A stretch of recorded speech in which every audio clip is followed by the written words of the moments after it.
Hola, ¿cómo están? Bueno, este es el séptimo video ya hemos grabado 6, este es el 7, séptimo video.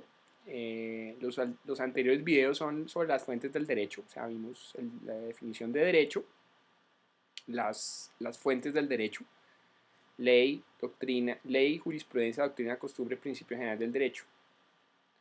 El sexto fue sobre la definición del derecho. Este séptimo video lo vamos a dedicar al tema de la justicia. ¿Qué es la justicia?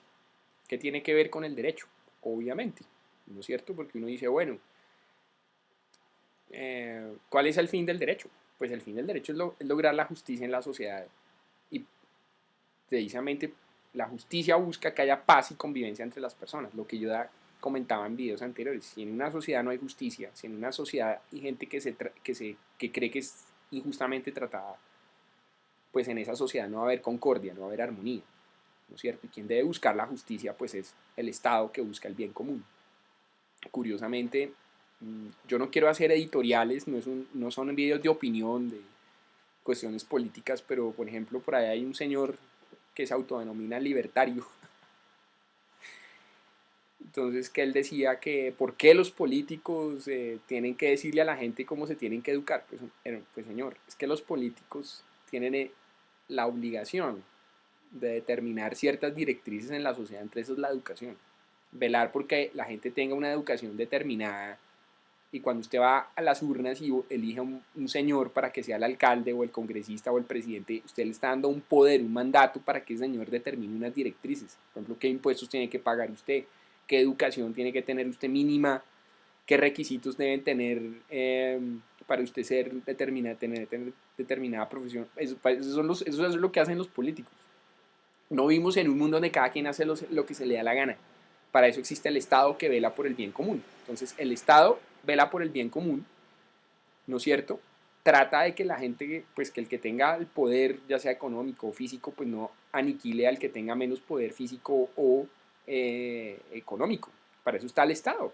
El Estado tiene que pensar en el bien común y buscar la justicia en la sociedad, ¿no es cierto? Entonces, ¿qué es la justicia? ¿Qué tiene que ver con el derecho? En primer lugar, la definición de justicia. ¿Qué es justicia? Entonces, pues, justicia en primer lugar, a uno se le viene a la cabeza la equidad. Justicia como sinónimo de equidad, ¿sí? O como darle a cada quien lo que se merece, como una especie de balance, ¿no? Cuando uno piensa en la justicia, piensa en la balanza. La definición es compleja y ya lo vamos a ver por qué, ¿no es cierto? Entonces, eh, hay una escuela jus filosófica. Jus significa en latín derecho. Entonces, jus filosófica significa escuela de filosofía del derecho, que hace énfasis en la justicia de la norma. Esa escuela es la escuela jus naturalista. Los primeros jus naturalistas fueron los estoicos, escuela de los estoicos, una escuela griega aproximadamente 2 o 3 siglos antes de Cristo. Estos señores, los estoicos, su preocupación fundamental, curiosamente, no era la justicia. Ellos buscaban la felicidad. ¿Cómo buscar la felicidad? De tener una controversia con otra escuela que era la de los epicúreos. Entonces, los estoicos pensaban que la sociedad no, el universo se movía por unas reglas, por unas leyes naturales, ¿no es cierto? Y los estoicos pensaban que esas reglas naturales también se aplicaban al comportamiento humano. O sea, que si el hombre seguía unas reglas universales, el hombre podía ser feliz. Y que lo que tenía que hacer el hombre para ser feliz era ajustarse a esas reglas naturales. Y pues para eso pues tocaba dominar los instintos, tocaba utilizar la razón. Por eso en el mundo contemporáneo actualmente cuando uno dice que una persona es muy estoica es porque es una persona muy organizada, muy ordenada, claro, porque los estoicos pensaban que el hombre tenía que ponerse acorde con esas reglas naturales, que la naturaleza tiene unas reglas naturales, ¿sí? Por ejemplo, por ejemplo, en esa época, que el agua moja, supongamos, ¿sí? Entonces, los estoicos pensaban que así como existían unas reglas que se aplicaban al comportamiento, pues a la naturaleza, esas mismas reglas debían aplicar a la ley moral o al comportamiento humano, y que el hombre lo que tenía que hacer era ponerse acorde con esas reglas naturales. Entonces ahí viene el tema de la justicia. Entonces la justicia para los estoicos era eso, era ese ajuste que los seres humanos hacían de su comportamiento a esas reglas naturales. Fueron los primeros que hablaron de la justicia, pero ellos no, su objetivo no era hablar de la justicia, ellos llegaron a la justicia por carambola. ¿Se acuerdan que yo en videos anteriores no me acordaba como muy bien de la palabra que utilizan en el billar, carambola? Carambola es que uno le pega una bola y entonces esa bola le pega a otra para bueno, que se embochole. Entonces, de carambola llegaron al tema de la justicia, pero eso no, pues el gran estoico Séneca, ¿no? Que de hecho no era griego, era romano, y el emperador romano Marco Aurelio, que como yo cuento en mi clase, pues sale también en una película, Gladiador. ¿Se acuerdan del emperador romano, el viejito? El emperador romano Marco Aurelio era estoico, seguía la escuela de los estoicos. Y me dice, pero si ellos eran romanos, ¿por qué luego usted no acaba de decir que era una escuela griega? Porque los romanos, de manera de chisme, así como en los países latinoamericanos, pues cuando la gente va a estudiar a Estados Unidos, o sea, ese es el gran, o a Europa, los romanos iban a estudiar y las familias patricias ya mandaban a sus hijos a estudiar a Grecia, a estudiar a Atenas, a estudiar, será como el Harvard de la época. Las familias romanas patricias mandaban a sus hijos a estudiar con filósofos griegos, eso era el último grito, el último grito de la moda, era lo play en esa época. Entonces por eso Marco Aurelio, emperador romano, era estoico, Séneca era estoico, ¿no es cierto? Tenían la controversia con los epicúreos porque los epicúreos decían no, no es un tema de, no existen esas reglas universales, es la regla de, digamos, de donde el hombre deja llevarse por el placer. Los epicúreos eran hedonistas, o sea, ellos pensaban que la felicidad estaba ligada al placer. Como alguien me dijo en mi blog jurídico alguna vez, me corrigió, agradezco esa corrección, que yo ya la sabía, los epicúreos no solo hablaban de los placeres físicos, sino también de los placeres mentales, o sea, eran hedonistas no solo desde el punto de vista físico, sino también espiritual, mental, bueno, los epicúreos eran hedonistas. Pero los epicúreos no son naturalistas, los que son naturalistas son los estoicos. Después viene Platón, ¿no es cierto? Platón en su libro La República, entonces él ya se refiere a la justicia, porque de hecho la República se llama la República o la Justicia. ¿Qué dice Platón? Pues que la justicia es que cada quien haga lo suyo, como así, que cada quien haga lo suyo, como así. Sí, porque Platón creía que cada persona nacía con una tendencia, ¿sí? Pues hay personas que nacen con la tendencia, lo que llamaba los filósofos reyes, los guerreros, los comerciantes. Entonces él decía que las personas cuando nacían con una tendencia y que la justicia en la sociedad era que las personas se ajustaran a esas tendencias en la sociedad. ¿Sí? Y que una sociedad injusta era, por ejemplo, el que nació para ser rey estuviera de comerciante o el que nació para comerciante estuviera de filósofo rey. ¿Sí? Uno dice, bueno, pero eso es un inmovilismo social. O sea, Platón, ¿en qué pensaba? Hay un filósofo moderno, Karl Popper, tiene un libro que se llama La sociedad abierta y sus enemigos, donde se burla de Platón. ¿Por qué? Porque Popper en ese libro, La sociedad abierta y sus enemigos, publica la lista de todos los filósofos que son, digamos, doctrinantes de las sociedades autoritarias, de las sociedades dictatoriales, digamos. Incluye a Platón. Y Platón dice eh, que deben gobernar los mejores, ¿sí? Ese es uno de las fórmulas de Platón, que deben gobernar las mejores personas. Entonces Popper se burla de Platón y dice, pues hombre, eso es una cosa de perogrullo, no van a gobernar los peores, ¿sí? Popper se burla de Platón. Popper es un filósofo moderno, Popper es neoliberal, se burla de Platón. Porque Popper dice que, Platón dice que deben gobernar los mejores, y Popper dice, es de perogrullo, hermano. No van a gobernar los peores, ¿sí? Pero es por la tendencia de Platón. Claro, los que han leído La República saben que Platón tiene una influencia del hinduismo. De hecho, en La República, los que han leído La República, Platón al final habla de la Atlántida. De la Atlántida. Sí, Platón dice que la Atlántida, por eso el océano Atlántico se llama Atlántida. Bueno, entonces, Platón habla de la justicia como que cada quien haga lo que debe hacer en la sociedad, de acuerdo con su tendencia. Después viene Aristóteles, que habla de dos tipos de justicia. Dice que hay una justicia conmutativa y una justicia distributiva. La justicia conmutativa es la justicia que se aplica en las relaciones entre las personas. La justicia distributiva es la justicia que se aplica en la sociedad. ¿Cómo es la justicia conmutativa? Supongamos, yo le vendo a una persona un cenicero, el cenicero que está aquí, se lo vendo en $1.000.000. ¿Sí? Ahí no se está aplicando la justicia conmutativa, le estoy aplicando la lesión enorme porque un cenicero en un mercado no vale $1.000.000, a no ser que sea un cenicero no sé de quién, pues un cenicero de oro, no es que un cenicero no va a costar $1.000.000. Entonces ahí hay un desbalance en las relaciones contractuales, porque si uno lleva el cenicero a un mercado, no le dan a uno $1.000.000, yo creo que no le dan a uno ni 1.000 pesos. Entonces si yo le cobro a una persona $1.000.000 y él me los paga, pues hay un desbalance en las relaciones. Eso sería una afrenta a la justicia conmutativa. Esa es la justicia conmutativa que hablaba Aristóteles. La justicia distributiva es, por ejemplo, la justicia de los impuestos. Que el que tiene más pague más impuestos que el que tiene menos. Eso se llama modernamente la progresividad del sistema tributario. No, los tributaristas no hablan de la justicia del sistema tributario, porque la justicia está referido a un tema muy subjetivo en cuanto a la progresividad. Ellos hablan de la progresividad del sistema tributario. Progresividad es que el que tiene más dinero pague más. Cuando un sistema es injusto, los tributaristas no dicen el sistema es injusto, sino es regresivo. ¿Sí? O sea, que el quien tiene más paga menos y el que tiene menos paga más. ¿Sí? Uno dice, bueno, pero eso ya no se aplica. No, ¿y el IVA qué es? Aquí hago una editorial. Y me dice, usted es en contra del IVA. Yo tenía un profesor muy querido, un excelente maestro, que lo hago mención aquí. Si él ve estos videos, o si alguna vez llega a ver estos videos, ve este video, probablemente me jale las orejas.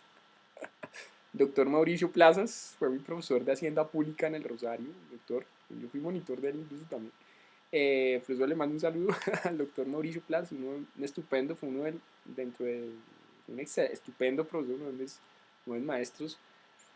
Él nos enseñaba que él es muy adepto del IVA, tiene unos libros sobre el IVA, el impuesto del IVA, y él decía que el IVA era el mejor impuesto y que el IVA, pero es que el IVA, doctor Plazas, si usted me está oyendo, escuchando, viendo,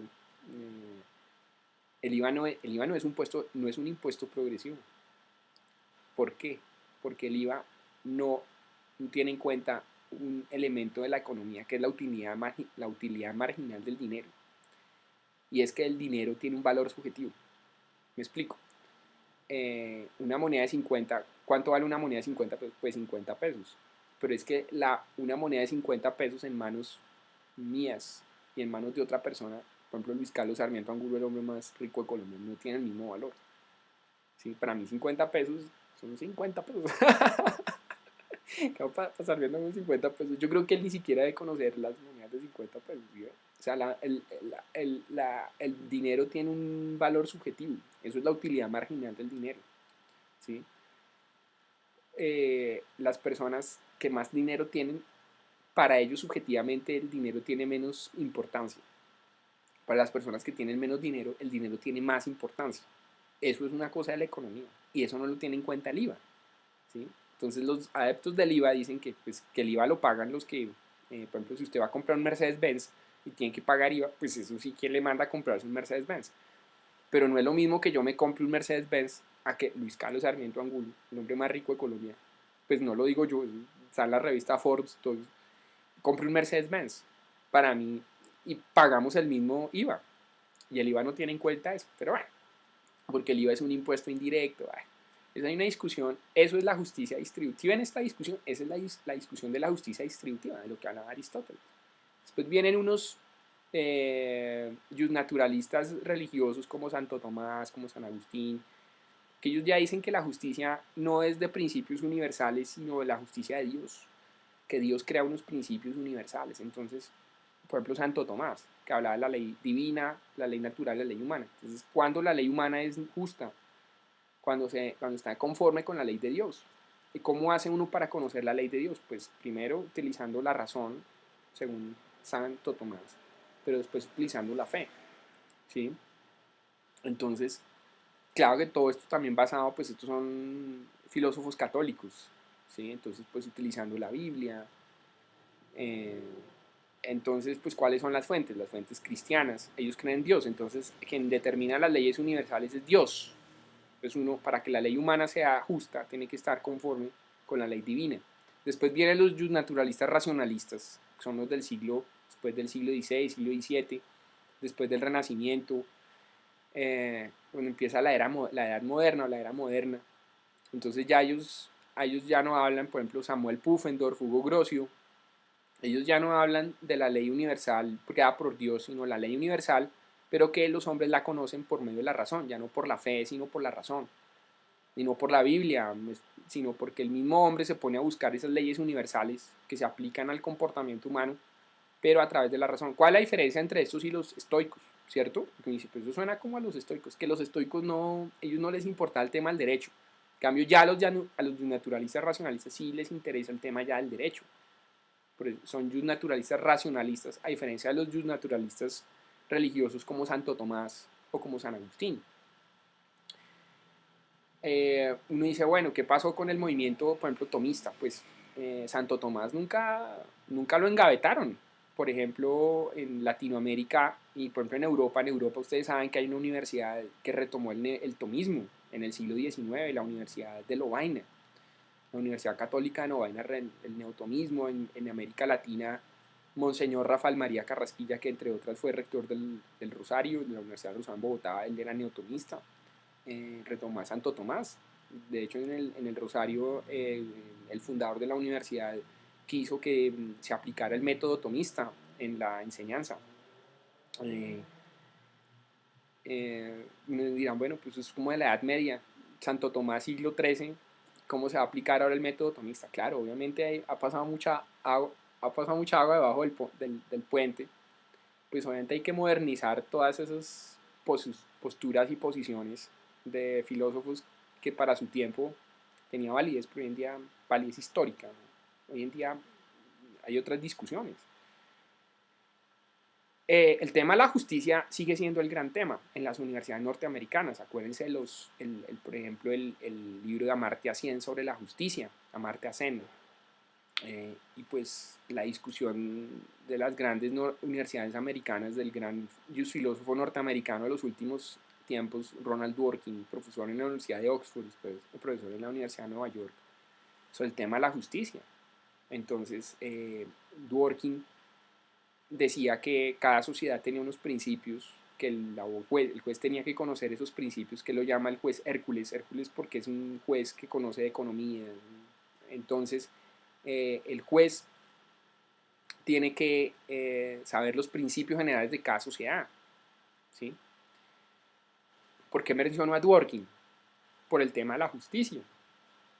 La justicia sigue siendo el gran tema del mundo del derecho. Miren, estamos hablando de los estoicos 2 y 3 siglos antes de Cristo y estamos hablando de la justicia siglo XXI, 2018 y año 2018 y todavía seguimos hablando de la justicia. Ese sigue siendo el gran tema en el derecho, ¿sí?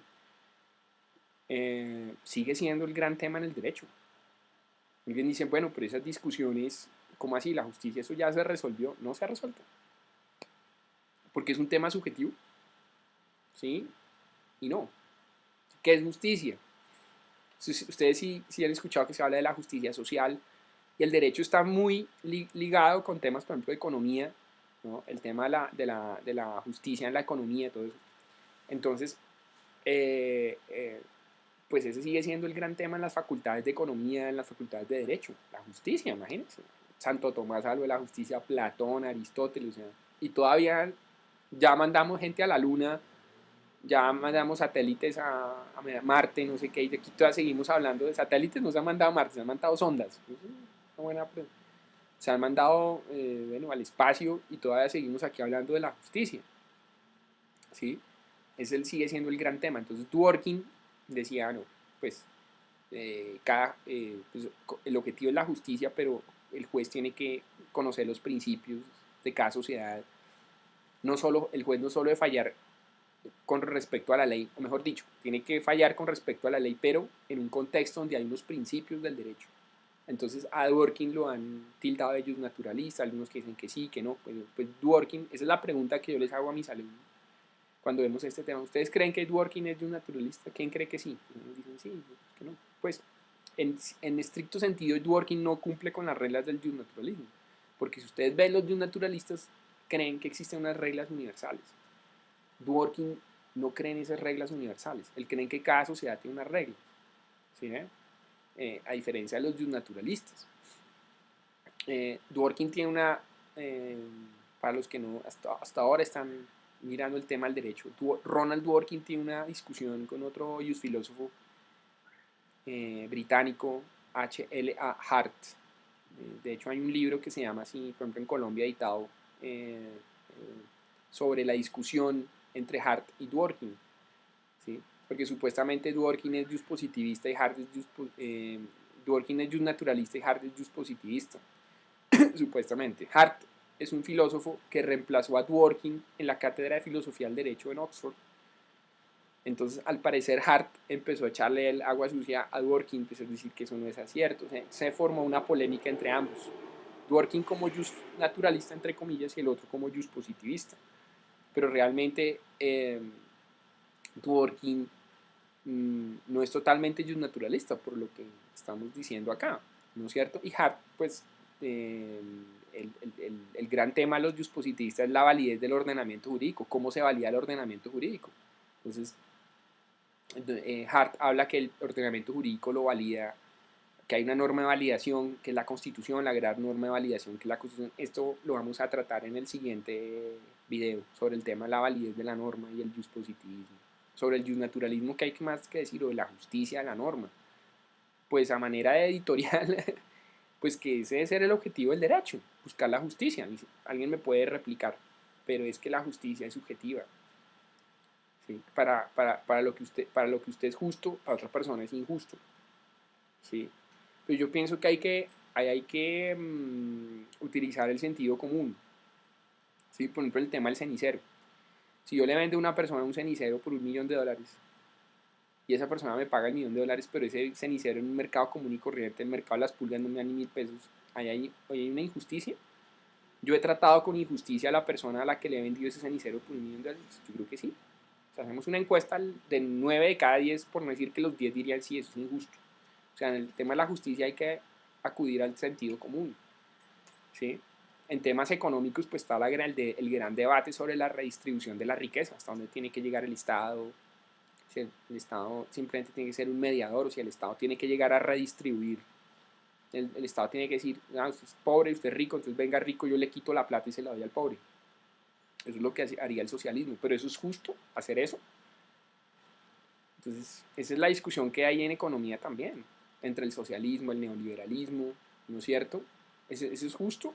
¿Sí? Los socialistas dirían que sí, ¿no es cierto? Pero entonces ahí viene todo el debate humano sobre eso.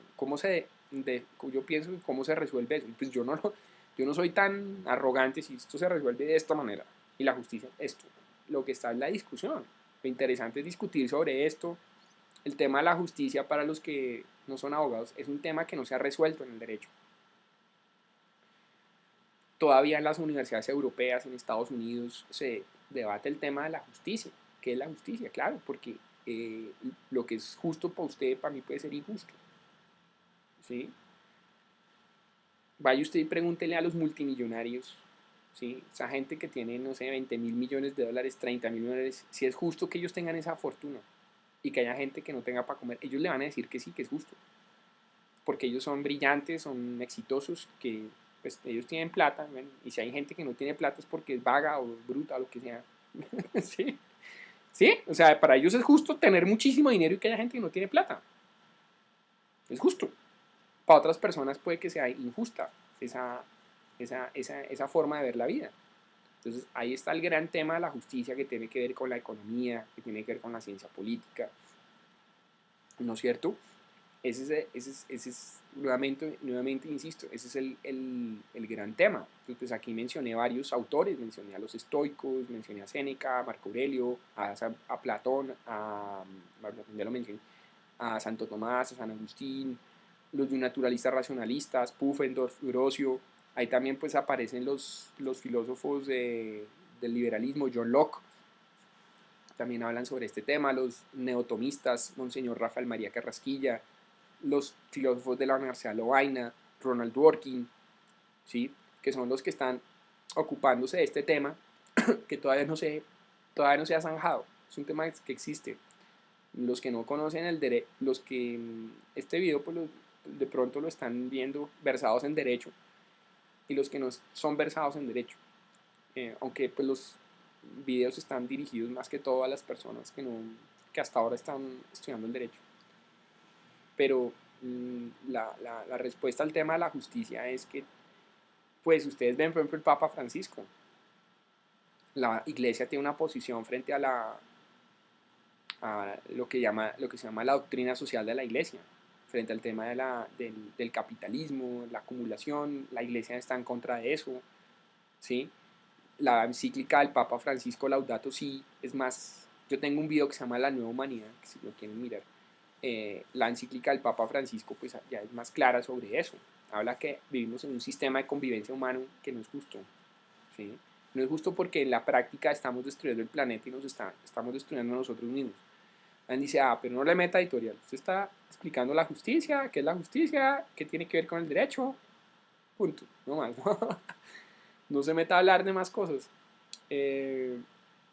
Claro, esa es la gran discusión. Por ejemplo, en Colombia les voy a poner un ejemplo de las grandes discusiones sobre justicia. Por ejemplo, el tema de los derechos de los homosexuales. Yo no tengo nada contra los homosexuales, no soy homofóbico, no soy homosexual, pero no estoy en contra de los derechos de los homosexuales. Si ellos quieren casarse, pues que se casen. Si quieren adoptar hijos, que adopten hijos. Yo no estoy en contra del matrimonio homosexual. Si quieren casar, que se casen. Si quieren adoptar hijos, perfecto. En Colombia, el año pasado, una senadora propuso un referendo sobre la opción de niños de matrimonios de personas del mismo sexo, si la gente estaba de acuerdo o no. Entonces, otra senadora le replicó y le dijo, no, es que usted no se puede meter a preguntarle a la gente si está de acuerdo o no sobre eso, porque eso tiene que ver con la dignidad humana. Es un tema de dignidad humana, el tema de los homosexuales.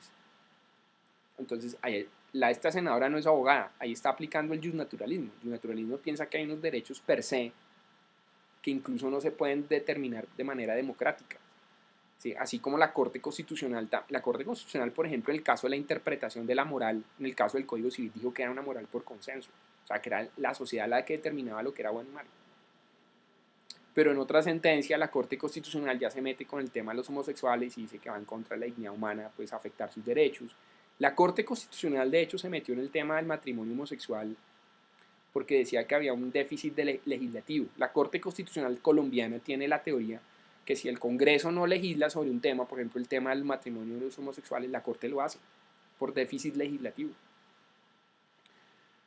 El referendo se cayó en el Congreso, no estuvieron de acuerdo. El referendo es un mecanismo de participación ciudadana donde se le pregunta a la gente si está de acuerdo con incorporar una norma jurídica al ordenamiento, en este caso sobre si se adopta o no. Pues en la discusión, la senadora que se oponía al referendo decía que no se le puede preguntar a la gente eso. Por ejemplo, ¿usted está de acuerdo con que los homosexuales se casen, sí o no? La senadora, no quiero dar nombres propios, esta senadora decía no se puede hacer eso porque eso es algo de la dignidad humana. Y la dignidad humana no se puede determinar por consenso, por democracia. Pero pues la democracia consiste en eso. Por un lado, la democracia consiste en que la gente es la que determina, y eso ya lo dijo la Corte Constitucional, la gente, en el caso del concepto de moral del Código Civil, es la gente la que determina lo que es bueno y es malo. Alguien puede decir eso yo pienso que eso no es correcto, pero eso ya lo dijo la Corte Constitucional. ¿Sí? Entonces, si ven la discusión que existe con la justicia, es una discusión muy compleja. Eso fue el año pasado en Colombia. Por ejemplo, el tema de los homosexuales. ¿Quién determina qué es de la dignidad humana y quién dice que no? Pues lo determina en cierta forma la sociedad y las instituciones democráticas creadas por el pueblo, como el Congreso. ¿Sí? ¿Sí?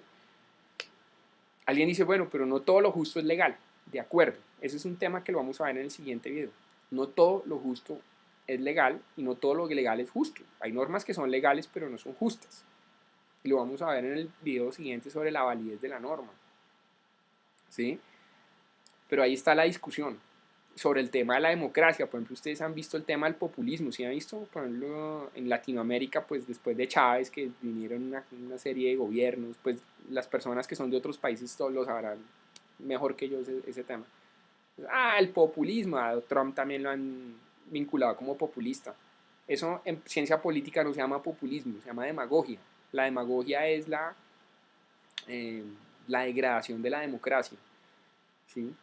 O sea, cuando un líder asume, digamos, una postura, la demagogia es un disfraz del autoritarismo realmente.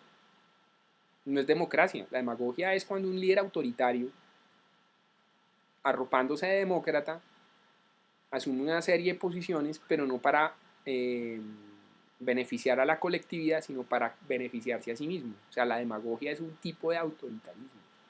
Entonces, cuando el populismo o el populista llega al poder y dice, vamos a darle plata a todo el mundo, dicen, eso es demagogia. De pronto porque él, asumiendo una postura democrática, lo que está haciendo realmente es implantar un autoritarismo recubierto de una visión o de un disfraz democrático. La demagogia es autoritarismo disfrazado de democracia. Entonces, eso lo llaman populismo. Pero esa es toda la discusión. Porque Abraham Lincoln decía que la democracia era el gobierno del pueblo, por el pueblo y para el pueblo. Esa es la democracia. ¿Sí? Pues la democracia es donde se beneficia a todo el mundo. Pero es que hay gente que piensa que si solo se beneficia a los ricos, listo. Por ejemplo, los neoliberales. ¿Sí? Neoliberales de corte neoliberal dicen, no, pues sí, a los ricos hay que bajarle los impuestos, no hay que meterse con la plata de ellos. Eso, porque eso va irrigando a la sociedad. ¿Será que sí? Sí, pues eso es una discusión, yo no la voy a resolver, yo tengo una posición sobre eso. Yo pienso que en una sociedad tiene que haber libertad. Si se coarta la libertad de la gente, se destruye la propiedad privada, se destruye la iniciativa individual, no se genera riqueza. Lo que ha pasado, por ejemplo, en Venezuela, lo que pasó en la Unión Soviética, pasa en Cuba. Si se destruye el aparato productivo desde el punto de vista privado, es que los que generan empleo es la pequeña y la mediana empresa. Si usted destruye la iniciativa privada, no se genera empleo, no hay riqueza. Pero por otro lado tiene que estar el Estado. El Estado tiene que ser como un mediador. El Estado tiene que ponerle cortapices a la gente que acumula poder, ya sea físico o económico, para que no acabe con el más débil. El Estado tiene que ser como una especie de árbitro, pero más que árbitro. ¿Sí? El Estado tiene que poner stops. Si no, señor, aquí tal, para buscar la justicia social. ¿Sí? Y tiene que haber fraternidad, cooperación entre las personas. ¿Sí? Si no hay cooperación, si no hay fraternidad, esa es la tercera pata que no se ha podido aplicar en el mundo, el tema de la cooperación, la fraternidad. Bueno, muchas gracias por ver este video. Este es como el sexto video sobre, sobre el tema de la justicia. El siguiente video sobre el tema de la validez de la norma. Muchas gracias por seguirme. Me puedes escribir a fbermudezg@gmail.com, a mi Twitter fbermudezg o a fbermudezg legal. Estos videos ya se pueden ver en el canal de fbermudezg legal en YouTube, para los que quieren simplemente ver los videos. Muchas gracias. Que tengan un feliz resto de día.